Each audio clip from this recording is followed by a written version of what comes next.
Salut, bienvenue sur Diaspora Agro avec. Nous sommes présentement au Portugal.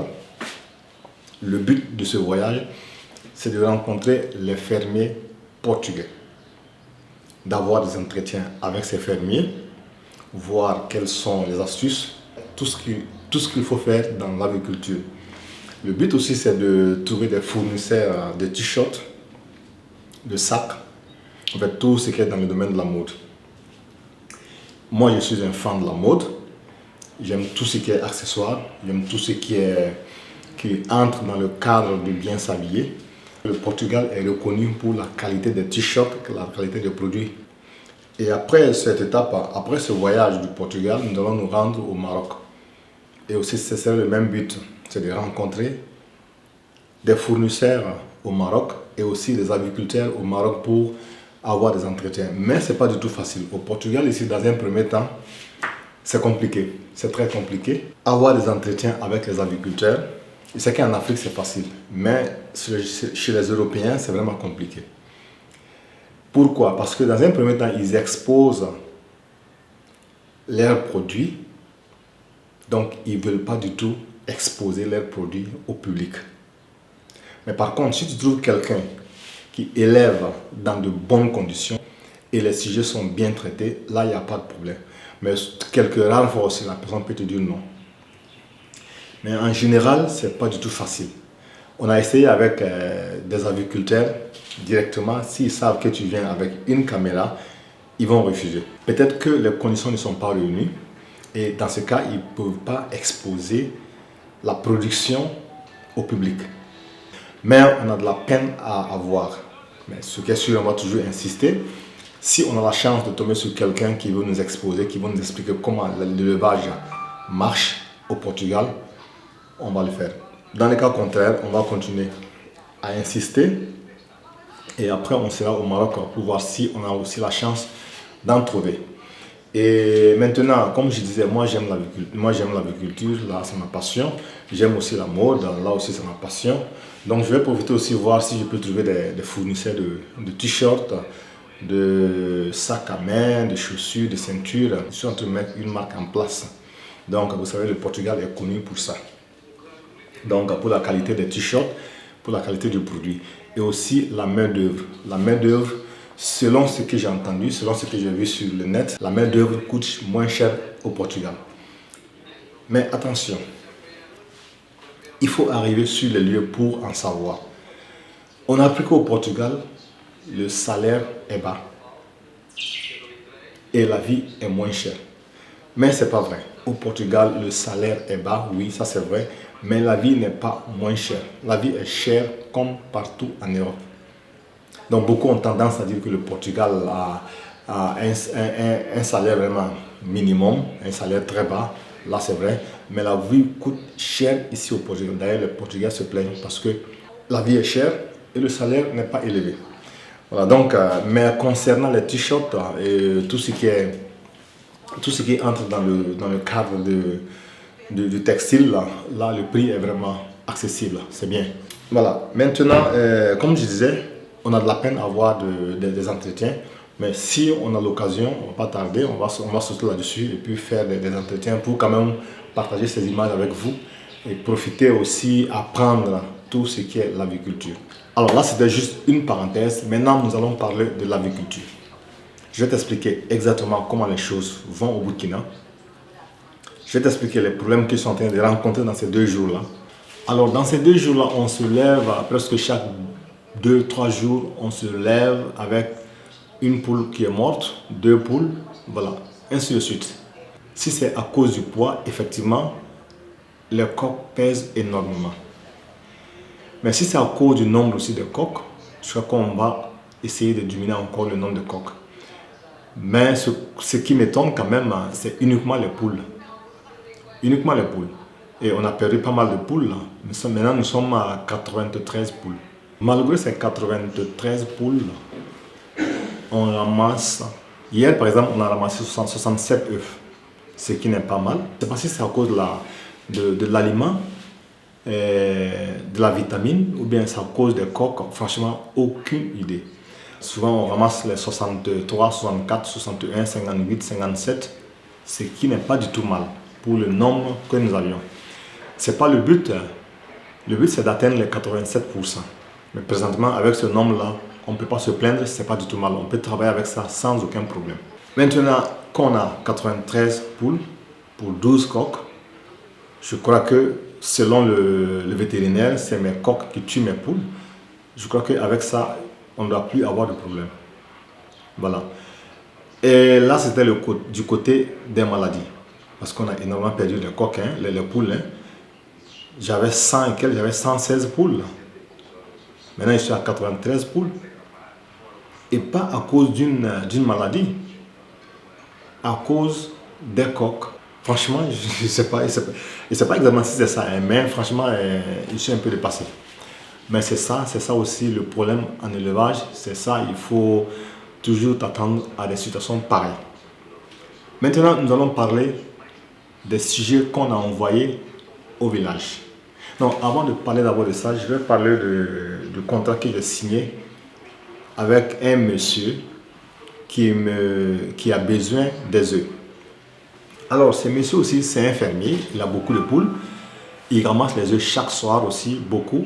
Je crois qu'il a presque 300 à 400 poules comme ça. Mais sa demande est tellement forte qu'il ne parvient pas à satisfaire sa clientèle. Parce qu'il a une demande très forte. Et ce monsieur en question a tout. Il fabrique les machines. J'avais besoin d'une machine. Je lui ai fait une proposition. Je dis, écoute, comme toi tu as besoin des œufs, tu as besoin des poussins parce que tu vends des poussins et que tu as une demande qui est forte, moi je peux te livrer des œufs. On échange des œufs contre une machine. Il a trouvé ça vraiment très bien. Alors on a fait un petit contrat. Chaque soir, il vient chercher les œufs à la maison. J'ai pris une machine de 1000 œufs à 250 000. Donc chaque soir, il vient prendre les œufs à la maison. Quand on va atteindre les 250 000, il me livre la machine. Vous voyez, ce monsieur a une demande très forte, donc il a besoin des œufs. Il a des poules, il a beaucoup de poules, mais s'il a une demande qui est très forte, il ne parvient pas du tout à satisfaire la demande. Il est obligé de chercher des œufs chez quelqu'un pour compléter et satisfaire sa clientèle. Maintenant que j'ai la petite machine de 267, de 264 œufs, j'ai aussi la grosse machine de 1000. Donc ça veut dire qu'il n'y a pas de problème. Mais en temps normal, ces deux machines ne suffisent même pas du tout pour ma production. Parce que imagine-toi, si je prends un exemple, j'ai 60 œufs chaque soir, par semaine, c'est énorme. Donc en un rien de temps, je vais remplir la machine de 1000 là, et la machine de 267 ou 64 aussi, je vais la remplir en un rien de temps. Donc ça veut dire que ça ne suffit même pas du tout.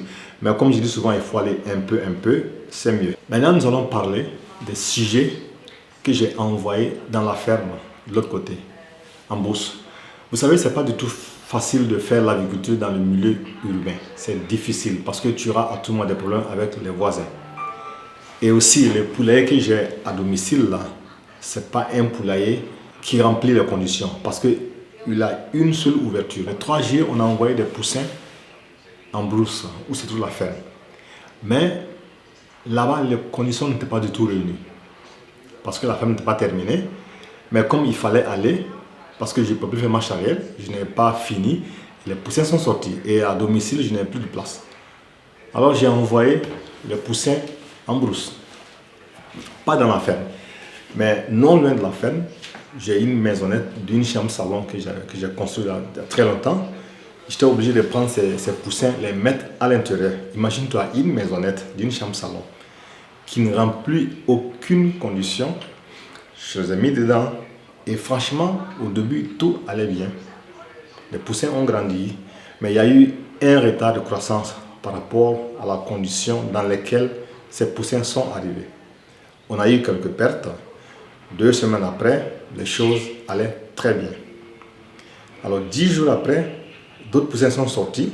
Et comme je ne voulais pas les vendre, je les ai envoyés aussi dans le même coin, dans la même maisonnette. Et ils sont restés de l'autre côté. Cette maisonnette n'avait pas de l'eau, n'avait pas le courant aussi, l'électricité, absolument rien du tout. Donc les conditions étaient nulles. Mais les poussins sont restés sans aucun problème. On a mis un peu de la litière, installé les abreuvoirs, les mangeoires, sans désinfecter l'endroit. Alors moi, je me suis dit, comme c'est pour 2 mois, et après on va passer à la transformation, je fais le vaccin, uniquement la bile, pas d'autres vaccins encore. Alors quand les poussins sont arrivés, tout allait bien. Et avant-hier, on a eu quelques pertes, je crois 3 à 4. Et aujourd'hui encore, on a eu 7. C'est la coccidiose. Je n'ai pas désinfecté l'endroit, je n'ai pas fait des vaccins parce que je me suis dit que comme c'est pour 2 mois, il n'y a pas de risque. Donc présentement, on traverse une crise de coccidiose dans les poulaillers. Pas dans les poulaillers, dans la maisonnette où sont les sujets. Mais la ferme est terminée. Bon, la ferme est presque terminée. Il reste l'installation de la dernière porte et faire aussi un petit mur pour les toilettes des employés. C'est ça seulement. Dès qu'on termine ça, on va désinfecter la ferme et envoyer les sujets là-bas. Des sujets qui seront sains et saufs. Parce que quand la coccidiose entre dans ton poulailler, ça fait ravage, carnage.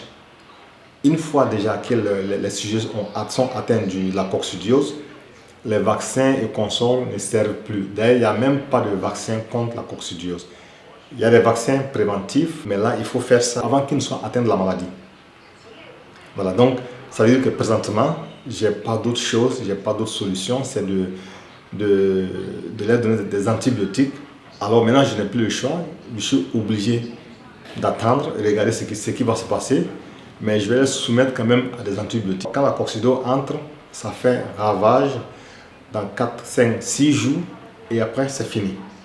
Mais si tu n'as pas la chance, tu peux perdre tout ton effectif, tout ton cheptel en un rien de temps.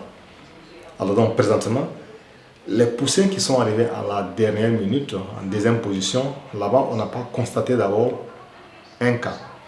Mais la première bande, c'est là qu'on a constaté des cas de coccidiose. Présentement, on a isolé presque 20 et quelques. Et il y a eu presque 10, il y a eu 10 à 12 pertes. Donc ça veut dire que les sujets qu'on a isolés aussi, je crois qu'ils vont tous crever. Si on a la chance, le reste, il n'y a pas eu d'infection, on peut toujours espérer de pouvoir continuer avec ces sujets-là.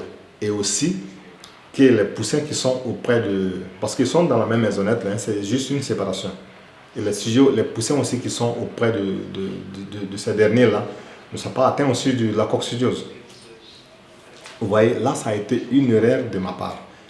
Franchement, j'aurais dû faire le vaccin tranquillement. J'ai fait la bile, mais je n'ai pas fait la coccidiose. En temps normal, après la bile, c'est la coccidiose. Mais moi, je ne l'ai pas fait. Donc, je me suis dit que c'est comme c'est 2 mois. Il n'y a pas de problème. Pourtant, c'était une erreur. Voilà. Et donc, c'est ça.